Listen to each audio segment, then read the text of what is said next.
So, on to protocols part 2. We might end up with quite a lot of parts to protocols. Recap the definition before we go any further. So, as we talked about in the last video, a network protocol is a set of rules that govern how devices communicate and transmit data. Okay, so you think of all the different countries, all the different types of devices. We need to make sure that they can all interact and we are able to get information from one computer to another. That's the purpose of these protocols. And there's 6 if you include the secure version that we need to know about before we get onto the big E of TCP/IP. So hopefully you will have seen at least one of these before and it'll look familiar. That HTTP or HTTPS. So we're going to start with that. As we go through, just keep in your head this idea that there are a set of rules for transmission of data.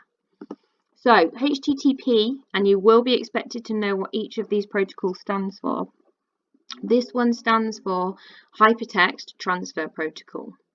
Essentially, it's a set of rules to make sure that whatever web browser you're on, whether it's Google Chrome, Edge, Firefox, whatever it is, it allows those web browsers to access the websites and communicate with web servers. Now remember, web servers are where all the websites are hosted. So that's the point of HTTP, all about the websites.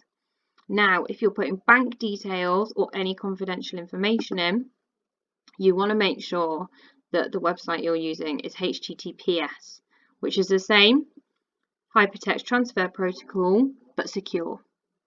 And it's essentially a more secure version of HTTP. Why is it more secure? Because any information that you send or receive is encrypted. We'll look at what encryption is later on in this topic. So that's HTTP and HTTPS. So moving on to FTP, we use this a lot in school. Now it stands for File Transfer Protocol. So every time you access a file on a server from your computer, you are using File Transfer Protocol. What are you using FTP for? You're using it to access your files. If you edit anything, so if you load up a Python program and edit it and save it again, or if you copy a file to a different area, every time you do something to do with files, you are using the File Transfer Protocol. That's the set of rules that your computer is following. So the rest of the protocols we're going to talk about are to do with email. Now SMTP is Simple Mail Transfer Protocol, and that's used for sending emails. If you're moving emails between servers, it's also used for that, but its main purpose is we're using it to send emails. There are then 2 different ones for receiving. The first one is POP3, which stands for Post Office Protocol, obviously version 3, and that's used for retrieving your emails from a server. Now, with POP3, once you've downloaded the email from the server, it's deleted. Okay?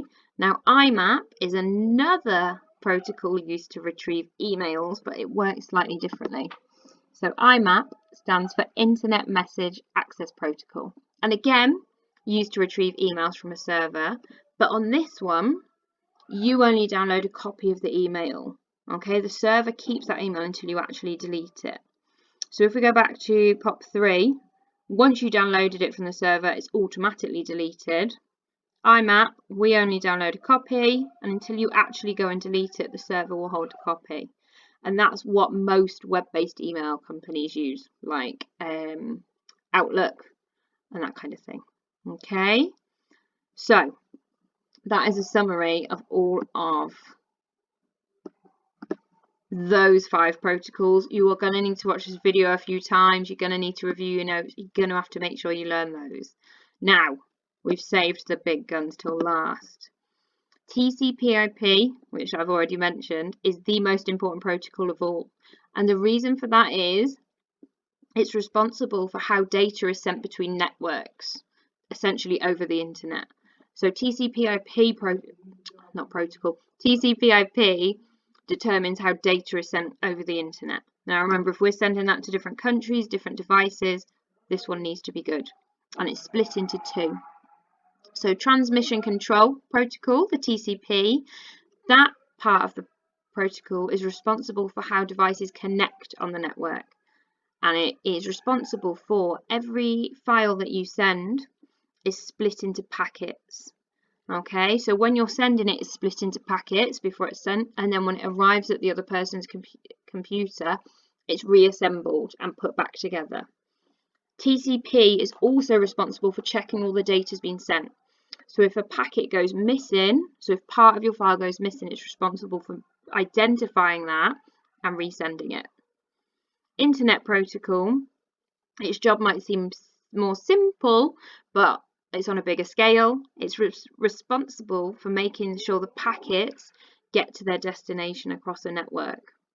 Okay, so if we look at that in image format, this lovely lady sending a picture of this lovely Jacob's sheep to her friend. The TCP part of your protocol is responsible for splitting that image into packets and making sure they all arrive. Once those packets are traveling across the internet, it's the internet protocol's responsibility to make sure that happens. Those are the rules that it would follow. Then when it gets to the receiver's computer, the transmission control protocol would put all the packets back in the right order and check they're all there. We do look at this in more detail when we look at packet switching, but that just gives you a feel for how the transmission control protocol works. Okay, like I say, a lot of new information, a lot of key terms. Watch the video a few times and make sure you're happy with all of your definitions for these.